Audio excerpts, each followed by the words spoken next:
আমিষের থেকে কিন্তু নিরামিষ রেসিপি নিয়ে সবাই একটু টেনশনে থাকে।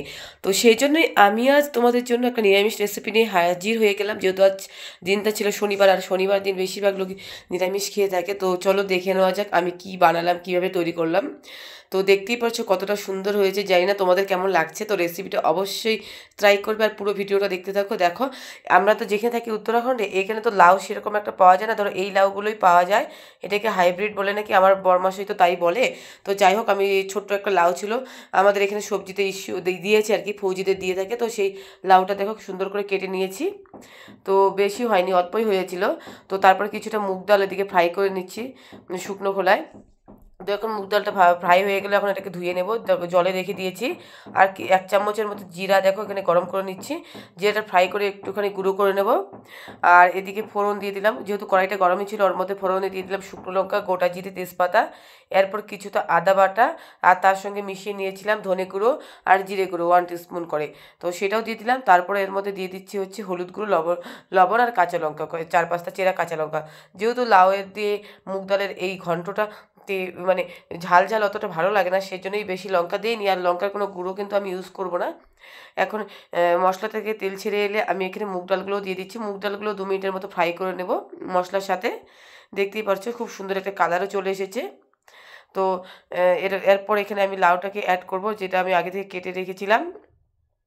আর এটা মুগ ডাল দিয়ে লাউ ঘন্ট তো অনেকেই খেয়ে থাকে, এক একজন এক এক রকমভাবে বানিয়ে থাকে। তো আমিও 2-3 ভাবে বানাই। তো আজকে যেটা দেখাচ্ছি সেটা সেটা একদমই দেখতে পাচ্ছি সম্পূর্ণ নিরামিষ। এরপরেও আরও 2-3টা রেসিপি আছে লাউ ঘন্টর এইভাবে, তো সেটাও আমি শেয়ার করব তোমাদের সাথে। তো এরপরে দেখো লাউটাকেও দিয়ে দিলাম। লাউটাকে এখন সমস্ত মশলার সাথে, ডালের সাথে আমি ভালো মতো মিশিয়ে নিচ্ছি। এভাবে লাউটাকে আমি 3-4 মিনিট কুক করে নেব। তো 3-4 মিনিট কুক করার পর আমি এটাকে ঢাকনা চাপা দিয়ে দিব। আর মুগ ডালের এই রেসিপিটা খুবই ভালো লাগে, খুবই ভালো লাগে, কি বলবো, নিরামিষের দিনে তো বেশি আর কি। তো যাই হোক, দেখতে পাচ্ছ আমি কুক করে নিয়েছি। আর এখন এটাকে আমি ঢাকনা চাপা দিয়ে দেবো। আর এর মধ্যে কিন্তু কোনো রকম জল আমি ইউজ করব না।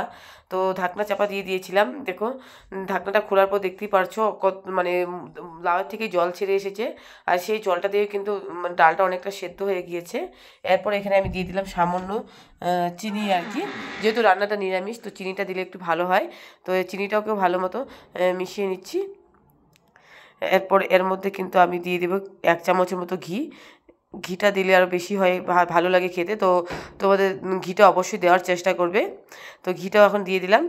এরপর আমি এর মধ্যে যে আগে থেকে জিরে গুঁড়োটা ভাজা করে রেখেছিলাম, সেই ভাজা জিরে গুঁড়োটা এর মধ্যে আমি দিয়ে দেবো। দেখতেই পারছো ভাজা জিরে গুঁড়ো আমি দিয়ে দিচ্ছি। এতে একটা সুন্দর ফ্লেভার আসে ভাজা জিরে গুঁড়ো দিলে। তো আমার এই রেসিপিটা কেমন লাগলো অবশ্যই আমাকে তোমরা জানাবে। যারা ইউটিউব থেকে দেখছো তারা অবশ্যই চ্যানেলটাকে সাবস্ক্রাইব করে পাশে থাকবে। আর এরকম আরও অনেক অনেক রেসিপি ইউটিউবে আমার দেওয়া আছে। যারা ফেসবুক থেকে দেখছো তারা অবশ্যই লাইক কমেন্ট শেয়ার করে পাশে থাকবে। পুরো ভিডিওটা কিন্তু অবশ্যই ওয়াচ করবে। আর আমার এই রেসিপিটা কেমন লাগলো, তোমরা যদি না বানিয়ে থাকো অবশ্যই বানাবে আর আমাকে কমেন্ট করে জানাবে যে কেমন হয়েছিল। তো এখানেই শেষ করলাম, বাই।